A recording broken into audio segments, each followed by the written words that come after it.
हर विश्वास के पीछे एक सवाल होता है। क्या होता है जब कोई दिव्य शक्ति हमारी आस्था को परखने का फैसला करती है? ये एक ऐसी परीक्षा है जो सदियों से भक्तों के मन में एक गहरा रहस्य बनी हुई है। हजारों साल पुराने वेद एक इशारा देते हैं। वो कहते हैं कि मुक्ति उस ईश्वर को जानने में है जो हर चीज में छिपा है। लेकिन यहीं से हमारा रहस्य शुरू होता है। और यही सवाल हमारी आज की पड़ताल का केंद्र है। एक ऐसे देवता की खोज जो आंखों से ओझल हैं, जो समझ से परे हैं और फिर भी जिनकी कृपा पाने के लिए भक्त किसी भी हद तक जा सकते हैं। तो इस रहस्य के केंद्र में कौन है? वो हैं भगवान शिव। एक ऐसे देवता जो विरोधाभासों से भरे हैं, जिनका जिक्र हमेशा सबसे रहस्यमयी तरीकों से होता है। और यही वो पहेली है जिसे आज हम सुलझाने की कोशिश करेंगे।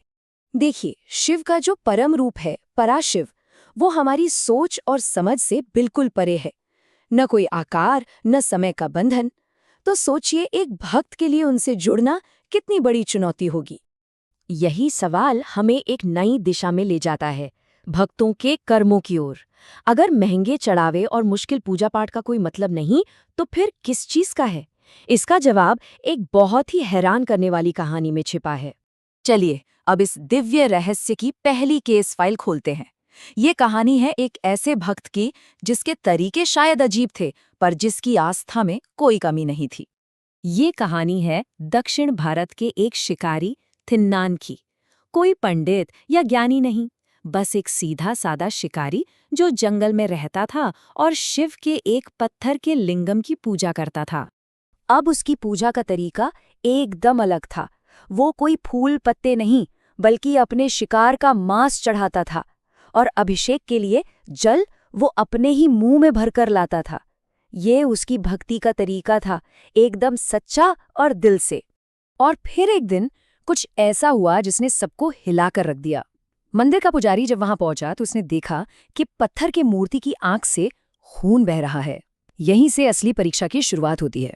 पुजारी ने अपने सारे मंत्र, सारे अनुष्ठान आजमा लिए, पर कुछ काम नहीं आया। लेकिन जब थिन्नान ने अपने भगवान को दर्द में देखा, तो उसने एक पल भी नहीं सोचा। उसने अपनी एक आंख निकाली और लिंगम पर रख दी, और खून बहना बंद हो गया। पर तभी दूसरी आंख से खून बहने लगा। अब थिन्नान अपनी आखिरी आंख भी देने को तैयार था। ये सिर्फ पूजा नहीं थी, ये तो भक्ति की इंतहा थी। और ठीक उसी पल जब वो अपनी दूसरी आंख निकालने वाला था, भगवान शिव खुद प्रकट हुए। उन्होंने थिन्नान की दोनों आंखें लौटा दी और उसे एक नया नाम दिया, कन्नप्पा, यानी जिसने अपनी आंखें दी। ये इस बात का सबूत था कि भगवान चढ़ावे की कीमत नहीं, चढ़ाने वाले का दिल देखते हैं। कन्नप्पा की कहानी से एक बात तो साफ है, पर हमारी जांच में एक और अहम सुराग मिलता है। वो ये कि भगवान सिर्फ देखते नहीं हैं, वो खुद इस परीक्षा में शामिल होते हैं, अक्सर भेष बदलकर। महाभारत में अर्जुन की कहानी को ही ले लीजिए।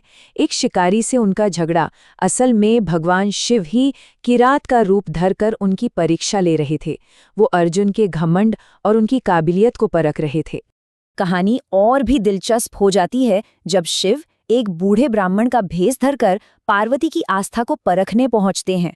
वो खुद अपनी ही बुराई करते हैं, ये देखने के लिए कि पार्वती का विश्वास डगमगाता है या नहीं। पर पार्वती अपनी बात पर टिकी रहती हैं। तो अब तक हमने व्यक्तिगत कहानियां देखी, पर इन कहानियों का असर सिर्फ एक या दो लोगों तक सीमित नहीं रहा। इन्होंने एक बहुत बड़ा ऐतिहासिक आंदोलन को जन्म दिया, और यहीं हमारे रहस्य का अगला हिस्सा खुलता है। कन्नप्पा जैसी भक्तों की कहानियों ने पूरे समाज को एक नई दिशा दी। इन कहानियों से प्रेरणा लेकर ही भक्ति आंदोलन की शुरुआत हुई। एक ऐसा आंदोलन जो कहता था कि भगवान से जुड़ने के लिए बस सच्ची भक्ति ही काफी है। ये उस समय के लिए एक क्रांतिकारी विचार था। नयनार जैसे कवि संतों ने इसे आगे बढ़ाया।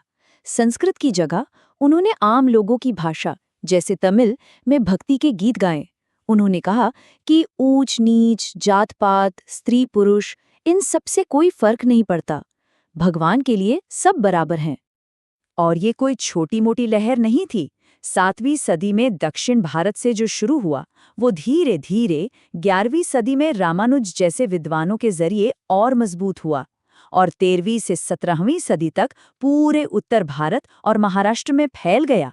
इन कहानियों ने एक ऐसी आध्यात्मिक क्रांति ला दी जिसने भारतीय समाज की सोच को हमेशा के लिए बदल दिया। तो इन सारी कहानियों, इन सारे सुरागों को जोड़ने के बाद हमारी जांच अपने आखिरी पड़ाव पर पहुंचती है। आखिर परम प्रसाद क्या है? इसका सबसे साफ जवाब हमें मिलता है भगवत गीता में, जहां भगवान कृष्ण खुद कहते हैं, अगर कोई मुझे प्यार और भक्ति से एक पत्ता, एक फूल, फल या थोड़ा पानी भी चढ़ाता है तो मैं उसे स्वीकार करता हूँ। मतलब क्या दिया ये जरूरी नहीं है, कैसे दिया ये जरूरी है। तो फैसला साफ है, सच्ची भक्ति किसी भी रस्म, किसी भी हैसियत, किसी भी दिखावे से बहुत ऊपर है।